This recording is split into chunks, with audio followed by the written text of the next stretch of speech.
ஆத்தூர் அருகே முத்துமலை முருகன் கோவிலில் ஆடிப்பெருக்கு விழாவையொட்டி ஏராளமான பொதுமக்கள் நீண்ட வரிசையில் காத்திருந்து சுவாமி தரிசனம் செய்தனர்.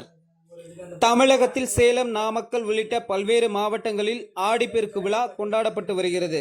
இதன் காரணமாக கோவில்களில் சிறப்பு வழிபாடுகள் நடைபெற்று வருகின்றனர். இந்த நிலையில் சேலம் மாவட்டம் ஆத்தூர் அருகே உள்ள ஏத்தாப்பூரில் முத்துமலை முருகன் கோவிலில் சுவாமி தரிசனத்திற்காக ஏராளமான பொதுமக்கள் குவிந்துள்ளனர்.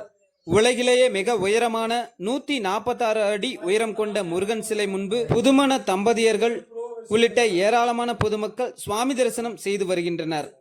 இந்த நிலையில் பக்தர்கள் முத்துமலை முருகன் கோவிலில் குவிந்து வருவதால் அப்பகுதியில் பக்தர்கள் கூட்டம் அலைமோதி காணப்படுகிறது. மேலும் வள்ளி தெய்வானையுடன் ராஜ அலங்காரத்தில் முத்துமலை முருகன் பக்தர்களுக்கு அருள்பாலித்தார். அரோகரா கோஷத்துடன் பக்தர்கள் பக்தி பரவசத்தோடு சுவாமி தரிசனம் செய்து வருகின்றனர்.